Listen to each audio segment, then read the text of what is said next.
हाँ जी, तो जैसा कि आज 24 फरवरी है और आज हिंदी का पेपर था यूपी बोर्ड का और हम लोग ये पेपर सेट जो भी आया था उसको सॉल्व कर रहे थे। तो उसमें आप लोग देख सकते हो, ये हम लोग का एक ये आयुष कुमार नाम का कोई लड़का है, आप लोग देख सकते हो। ठीक है, इसने ये पेपर भेजा है, आयुष कुमार नाम का ये लड़का। पेपर कोड क्या है आप लोग देख सकते हो यहाँ पे 8 से 1 BD। ठीक है, इसका पूरा का पूरा हम लोग सॉल्यूशन करेंगे इस वीडियो में, फुल सॉल्यूशन करेंगे, जो MCQ है वो भी और लॉन्ग आंसर वाले जो क्वेश्चन है वो भी। ठीक है, वीडियो में अंत तक बने रहना। अगर आपका ये कोड है तो आप मिला लो, बाकी आपका कोड भी नहीं है तो फिर भी आप वीडियो देख सकते हो। और ये पेपर कैसा आया था आप अपने पेपर से एनालिसिस कर सकते हो कि कौन सा पेपर टफ आया था। ठीक है, चलो शुरू करते हैं इसको सॉल्व करना। बाकी देखो, बहुत सारे लड़के मैसेज कर रहे हैं अपना पेपर सॉल्व करने के लिए, तो कोई दिक्कत नहीं भाई, बारी बारी से मैं सब जितने भी कोड आए हुए हैं सबको सॉल्व कर दूंगा। इससे पहले मैंने 2 कोड, आई थिंक BB और BC, 2 कोड मैंने सॉल्व कर दिया है और इस वीडियो में ये तीसरा कोड VD सॉल्व कर रहा हूँ। सारे के सारे कोड को सॉल्व करूंगा भाई, टाइम लगता है वीडियो शूट करने में, एडिट करने में, एक्सपोर्ट करने में, अपलोड, टाइटल, टैग, थंबनेल, बहुत टाइम लगता है। ठीक है, तो धीरे धीरे मैं सारा का सारा शाम तक बना दूंगा। चलो चलो शुरू करते हैं। यहाँ सबसे पहले हम लोग जो MCQ है उन प्रश्नों को करते हैं। और MCQ ये जो प्रश्न है इनको करने से पहले कुछ चीजें मैं आपको दिखाना चाहूंगा। देखो, काफी सारे लड़के मैसेज कर रहे हैं व्हाट्सएप पे, बहुत सारा मैसेज भरा हुआ है ऐसा, बहुत सारा मैसेज भरा हुआ है। देखो, एक लड़के ने ये मैसेज किया था। ठीक है, मैंने स्क्रीनशॉट ले लिया है, इसका नंबर ही छिपा दिया है भाई सिक्योरिटी पर्पज। ठीक है, यहाँ पे देखो ये लड़के ने क्या मैसेज किया है। हाय सर, पहले हाय सर, तो ये हम लोग का जो ये मतलब ये चला जाता है, ये ऑटोमेटिक सेट है ऐप का लिंक। तो चलो ये तो चला गया है। उसके बाद देखो यहाँ पे क्या लिखा है कि सर मेरा पेपर, यहाँ पे सर मेरा पेपर बहुत बढ़िया गया। ठीक है, आगे लिखता है कि मेरा BC कोड, ओके, इस लड़के का BC कोड था। ठीक, मैं नवंबर से आपका वीडियो देखता हूँ, मतलब ये नवंबर से लड़का मुझे फॉलो करता है। ठीक, चलो ये आगे क्या लिखा है कि मैंने अंतिम बैच, ठीक है, अंतिम बैच भी लिया था, मजा आ गया, लॉन्ग वाला तो सब उसमें से आ गया। ओके, मतलब BC कोड में कह रहा है कि जो लॉन्ग वाला है वो तो मतलब सबका सब एकदम आ गया। ठीक है, 1 मिनट, चलो। तो अंतिम बैच ये क्या है अभी मैं आपको बता दूंगा, आप भी ज्वाइन करना चाहते हो तो कर लेना। और कह रहे कि MCQ 3 नहीं हो पाया। ओके, मतलब 3 MCQ नहीं हो पाया, फिर भी मतलब कह रहा है कि कैसे भी उसके 65 मार्क तक आ जाएंगे। ठीक है, और बोल रहा है कि अब मैथ के भी पेपर अंतिम बैच में डाल देना। ठीक, चलो डाल दूंगा। देखो अंतिम बैच क्या है, ये हमारी एक ऐप है, मैं आपको दिखा देता हूँ। ये ऐप है, ठीक है, हमारी एक ऐप है। 1 मिनट यार, ये थोड़ा दिक्कत कर रहा है लैपटॉप। ये हमारी ऐप है, आप लोग देख सकते हो ऐसी कुछ। ठीक है, UPMSP स्टडी इसका नाम है, UPMSP स्टडी कर इस ऐप का नाम है। आप प्ले स्टोर से इसको डाउनलोड कर सकते हो, प्ले स्टोर पे सर्च करोगे या मेरे व्हाट्सएप पे मैसेज करोगे ना तो इसका लिंक भी आ जाएगा। आप डायरेक्ट जहां से सारी ऐप डाउनलोड करते हो प्ले स्टोर पे सर्च करोगे तो ये आ जाएगी। इसको डाउनलोड करने के बाद रजिस्टर करोगे तो ऐसा कुछ आपको दिखेगा इंटरफेस। यहाँ पे पेड कोर्सेज में जाओगे ना और इस पे क्लिक करोगे तो क्लिक करते ही आपको अंतिम बैच दिख जाएगा। यहाँ पे देखो अंतिम बैच क्लास 10, ये क्लास 12 का है तो इसको छोड़ दो, क्लास 10। और इसकी प्राइस क्या है, मात्र 30 रुपए। 30 रुपए, समझ रहे हो भाई, कुछ नहीं होता है 30 रुपए। ठीक है, एकदम मिनिमम चार्ज है ये। ठीक है, और देखो अब देखो यहाँ पे कैसे इसको बाई करोगे, तो अपने फोन में ये सारी चीजें करोगे, इस पे क्लिक करोगे, इस बैच पे जैसे ही क्लिक करोगे आपको ये नीचे आपको बाई नाउ का ऑप्शन आ जाएगा। देखो क्लिक करते ही नीचे बाई नाउ का ऑप्शन आ जाएगा। इस पे क्लिक करोगे तो 2 ऑप्शन मिलेगा, पे नाउ, ठीक है, सॉरी पे ऑनलाइन, और यहाँ पे स्कैन QR। ठीक है, तो अगर आप अपने मोबाइल से ही पेमेंट करना चाहते हो तो पे नाउ पे क्लिक कर सकते हो, और किसी दूसरे मोबाइल से मतलब पेमेंट कराना चाहते हो अपने फोन में, ठीक है, तो यहाँ स्कैन QR पे करोगे तो एक QR कोड आ जाएगा। उस पे किसी भी दूसरे मोबाइल से, कैफे से या कहीं से भी आप मतलब उस पे स्कैन कराकर जैसे ही पेमेंट कराओगे आपके फोन में ये बैच ओपन हो जाएगा। और इसमें पूरा पूरा मैं मैथ का तो 1 कोड भेज दिया हूँ। ठीक है, ऐसे ही कर कर मतलब 7 कोड भेजूंगा और पढ़कर जाना। 4 दिन टाइम है, एकदम आपके एग्जाम में अच्छे मार्क आएंगे। चलो, तो चलो ये तो हमारी ऐप के बारे में रहा, अंतिम बैच के बारे में रहा, जो लड़का रिव्यू दिया था वो रहा। अब हम लोग ये क्या करते हैं कि इस पेपर सेट का पूरा पूरा ये सॉल्यूशन करते हैं। पहला क्वेश्चन क्या है यहाँ पे, शुक्लयुगीन लेखक है। शुक्लयुगीन लेखक कौन है इसमें से बताना है। तो इसमें से देखो नाभा दास, देखो नाभा दास तो है नहीं, ये मतलब भक्तिकालीन टाइम के लेखक मतलब कवि हो जाते हैं। शिव पूजन सहाय ये आपके हो जाएंगे, बी वाला बिल्कुल राइट ऑप्शन हो जाएगा। मोहन राकेश का नाटक है, यहाँ सेकंड क्वेश्चन में बताना है कि मोहन राकेश का नाटक कौन है। तो देखो मोहन राकेश का नाटक यहाँ पे अजातशत्रु तो है नहीं भाई, अजातशत्रु ये तो हम लोग के जयशंकर प्रसाद जी का है। ठीक है, ये भी नहीं है। और सिंदूर के लिए लक्ष्मी नारायण नहीं, मतलब ये लक्ष्मी नारायण ये आधे अधूरे जो है, ये डी वाला बिल्कुल राइट ऑप्शन हो जाएगा मोहन राकेश जी का।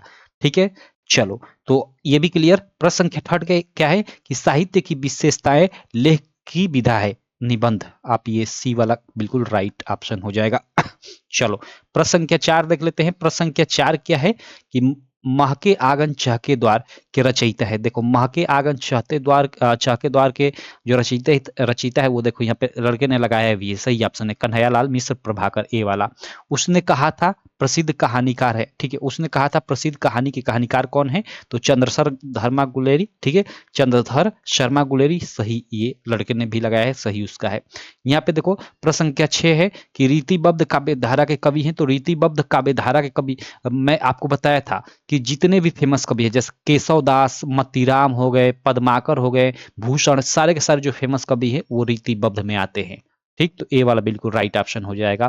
प्रश्न संख्या 7 है कि प्रयोगवाद युगीन कृति है। देखो प्रयोगवाद युगीन कृति यानी रचना है, कौन सी है, तो देखो प्रयोगवाद का आरंभ ना जब अज्ञे ने शुरुआत की थी, जो मतलब काव्यों का संग्रह था, ठीक है, जो 1943 में मतलब उन्होंने शुरू की, तो उसी से माना जाता है और उन्हीं के कवियों को मतलब एक तरह से माना जाता है और उनकी रचनाएं भी तब प्रयोगवादी होंगी। तो कमायनी है नहीं, ये मतलब ये तो जयशंकर प्रसाद जी की, अयोध्या सिंह उपाध्याय की है, रंग में भंग ये भी नहीं है, धूप के धानी ये है। क्यों, क्योंकि देखो ये आपकी जो है ना ये गिरिजा कुमार माथुर की रचना है। ये किसकी है, गिरिजा कुमार माथुर की रचना है। और गिरिजा कुमार माथुर जो है वो प्रयोगवाद के कवि हैं, ठीक है, प्रयोगवाद के कवि है, तार सप्तक के अंतर्गत ये आते हैं। तो ये इनकी रचना जो धूप के धान है वो प्रयोगवाद की रचना हो जाएगी। ठीक, चलो प्रश्न संख्या 8 है, सुमित्रानंदन पंत की रचना है, भाई चितंबरा इसी तरह दिखाई दे रही है। आगे चलते हैं। प्रश्न संख्या 9 है, तीसरा सप्तक का प्रकाशन, भाई 1959 यहाँ पे लगाया भी गया है, सही है। ठीक, यहाँ पे देखो गंगा लहरी, भाई गंगा लहरी के रचनाकार पद्माकर है, यहाँ पे ये गलत क्वेश्चन हो जाएगा, भूषण नहीं। भूषण जी तो छत्रसाल दशक के हैं, छत्रसाल दशक के, पद्माकर जी सही ऑप्शन हो जाएगा। गंगा लहरी के रचनाकार पद्माकर हैं। उसके अलावा हास्य रस का स्थायी भाव, तो वो तो हास हो जाएगा। चरण कमल बंदो हरियाय में रूपक अलंकार कितनी बारी करा चुका हूँ वीडियो में। सोठा छंद के द्वितीय चरण में देखो द्वितीय और चतुर्थ चरण में 13-13 मात्राएं होती है और प्रथम और तृतीय चरण में 11-11 मात्राएं होती हैं। ठीक है, चलो उसके बाद यहाँ पे नीचे आ जाते हैं। अभ्यागत शब्द में प्रयुक्त उपसर्ग है, भाई अभ्यागत, अभी प्लस आगत, तो अभी हो जाएगा। ठीक, चलो भाई ये इनमें से कोई नहीं नहीं होगा। देखो अभ्यागत अब यहाँ पे नहीं आ रहा है तो इसका संधि विच्छेद करेंगे, तो अभी प्लस आगत, तो यहाँ पे क्या हो जाएगा, अभी उपसर्ग हो जाएगा। चलो आगे देखते हैं। माता पिता में समास है, द्वंद्व समास हो जाएगा, भाई बहुब्रीहि नहीं होगा, माता पिता में द्वंद्व समास, डी वाला। ठीक, चलो उसके बाद अमृत का प्रवाची शब्द अमीय हो जाएगा, सी वाला। युष्मत चतुर्थी एक वचन रूप है, ठीक है, युष्मत चतुर्थी एक वचन रूप है। ठीक है, ये युष्मासु लगाया है, नहीं नहीं नहीं, ये आई थिंक तुभ्यम होना चाहिए, इसको देख लेना, मुझे भी क्लियर नहीं क्योंकि ये रूप पूरा पूरा याद अच्छे से नहीं है मुझे भी। ठीक, चलो ये रटने वाली चीजें। प्रश्न संख्या 18 की रचना के आधार पे वाक्य के भेद, रचना के आधार पे 3 और अर्थ के आधार पे 8, मैं हमेशा बताता हूं आपको। ठीक, इसको पढ़ाया भी था, वाक्य का स्वरूप पूरा पूरा टॉपिक ये है कि भाववाच्य में प्रधानता होती है। भाववाच्य में किसकी प्रधानता होती है भाई, तो भाव की, और भाव की प्रधानता क्रिया से झलकती है, तो क्रिया सही ऑप्शन हो जाएगा। ठीक, विकारी पद के भेद हैं, भाई विकारी पद के भेद हैं, तो देखो विकारी पद के 4 भेद होते हैं, जो शुरू के होते हैं ना, जैसे संज्ञा सर्वनाम विशेषण क्रिया, तो ये 4 विकारी हो गए, और आगे के जो 4 होते हैं वो अविकारी होते हैं। तो विकारी के भी 4 भेद, अविकारी के भी 4 भेद, तो यहाँ पे 4 होगा। चलो उसके बाद यहाँ देखो हम लोग खंड ब के अंतर्गत जो वर्णनात्मक प्रश्न है अब उनको करते हैं, उनको भी सॉल्व कर लेते हैं। ये हम लोग के एमसीक्यू हो गए। अब देखो यहाँ पे पहला देखो ये गद्यांश वाला प्रश्न जानते हो कि होगा, यहाँ पे गद्यांश पूछेगा, इससे रिलेटेड 3 थे प्रश्न, और अथवा में एक और गद्यांश, 2 गद्यांश, दोनों गद्यांश कहाँ से आए हैं चलो मैं आपको बता देता हूँ। देखो ये अश्वारोही की बात कर रहा है, यानी ममता वाला चैप्टर, यहाँ नीचे पढ़ते होगा तो यहाँ पे आपको ममता मिल जाएगा, तो इसे पहचान सकते हो कि ममता वाला चैप्टर, ममता वाले चैप्टर के लेखक कौन है, जयशंकर प्रसाद जी। तो ममता चैप्टर से ये गद्यांश लिया गया। और अथवा वाला जो ये गद्यांश है यहाँ पे, सॉरी, यहाँ पे आप लोग देख सकते हो ये जो अथवा वाला गद्यांश है, यहाँ देखो मानवता के संपूर्ण इतिहास के सर्वाधिक रोमांचक घटना में से एक क्षण के लिए वे भागीदार बन गए थे। भाई ये यहीं से मुझे याद आ गया, भागीदार बन गए थे, ये मतलब किस समय, जब मतलब चंद्रमा पे लोग गए थे तब। यहाँ पे देखो चंद्रमा की बात कर रहा है, पढ़ोगे तो पूरा ऐसे ही ये मालूम चल जाएगा। ये जयप्रकाश भारती, ठीक है, जयप्रकाश भारती जी द्वारा आपका लिखित चैप्टर है पानी में चंदा और चांद पे आदमी, पानी में चंदा और चांद पे आदमी, वहां से ये गद्यांश लिया गया है। तो पहला दूसरा गद्यांश भी बता दिया। अगर पद्यांश की सेकंड प्रश्न पद्यांश वाला होता है, पद्यांशों में देखो ये वाला जो पद्यांश है, मिल सेव्य का हमें पुजारी, सकल काम उस न्यायी का, मुक्ति लाभ कर्तव्य यहाँ है, एक एक अनुयायी का, कोटि कोटि कंठों से मिलकर उठे एक जयनाद यहाँ, उसका शिव कल्याण यहाँ है, पावे सभी प्रसाद यहाँ। देखो शिव बार बार पूजा की बात आ रही है यहाँ पे, ठीक है, पुजारी की बात आ रही है, न्याय की बात आ रही है। ये भारत माता का मंदिर, यह एक चैप्टर है आपका भारत माता का मंदिर, यह भारत माता का मंदिर यह, ठीक है। तो इस चैप्टर से लिया गया है और इसके लेखक कौन है भाई, तो मैथिली शरण गुप्त, मैथिली शरण गुप्त जी हैं, ठीक। तो ये पद्यांश क्लियर। आगे चलता हूँ, इसमें अथा वाला जो ये पद्यांश है, देखो ये तो काफी आसान है। पुरते मैं कई बार इसको करा चुका हूँ। पुरते निकसी रघुवीर बधु, मतलब ये जब राम सीता और भाई लक्ष्मण जी निकलते हैं, ठीक है, तो उस समय जब वनवास जाते हैं उस समय की ये एक तरह से हम लोग बोल सकते हैं बात है।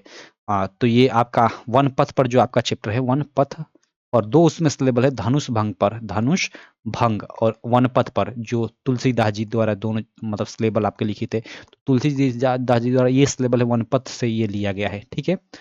चलो बाकी आगे देखते हैं। ये देखो आपका संस्कृत अनिवार्य संस्कृत का ये गद्यांश, ये देखो वाराणसी सुव्याख्यात प्राचीन नगरी, यानी वाराणसी वाले से ये आया है। और पुनः ग्रामीण और ग्रामीण ग्रामीण की बात आई तो ये प्रबुद्धो ग्रामीण, ठीक है, प्रबुद्धो ग्रामीण वाला वो रेल वाला, ठीक है। तो वहां से ये आया गया। तो दोनों में किसी का भी आप अर्थ लिखोगे, हिंदी अनुवाद किए दोनों आसान है, ठीक। चलो बाकी यहाँ पे देखो, ये अगर श्लोकों की बात करें, दो श्लोक या पद्यांश, तो देखो ये आप दो दुर्गामी च साक्षर पंडिता, यानी ये प्रबुद्धो ग्रामीण वाला श्लोक आ गया। और ये जो है ना, नवे टाडवानाद तापनाद वही मध्य, ये वाला है ना, ये वाला आपका मुझे क्लियर नहीं है, लेकिन आई थिंक ये अन्योक्ति विलासा जो आपका चैप्टर है ना, वहां से है। चलो आगे चलते हैं। उसके बाद यहाँ पे देखो पांचवा प्रश्न तो आपका खंड काव्य संबंधित आया था, तो ये तो हर जिले का अलग अलग होगा, देख लेना। बाकी बताना कि आप ये पेपर किस किस जिले में आया था, ठीक है। मैं नीचे आ जाता हूँ। प्रश्न संख्या 6 के क और ख में लेखकों और कवियों का जीवन परिचय। यहाँ देखो जयशंकर प्रसाद का फंस गया है, मैं हमेशा बताता हूँ जयशंकर प्रसाद का, शुक्ल जी का और रामधारी सिंह दिनकर का, तीन का याद करने को, और फंस गया है। और इसमें मैं हमेशा बताता हूँ, ठीक है, तुलसीदास जी का, सूरदास जी का, महादेवी वर्मा का और एक सुमित्रानंद पंत का, चार का कम से कम याद कर लो, और फंस गया है यहाँ पे भी। चलो तो ये हो गया लेखकों और कवियों का जीवन परिचय। उसके बाद देखो यहाँ पे एक श्लोक मतलब लिख दिए होगे, और यहाँ पे ये टॉपिक विद्यालय में खेलकूद सामग्री की, मतलब ये पत्र लेखन, ये भी काफी आसान, पत्र लेखन तो सब में आसान ही आ रहा है।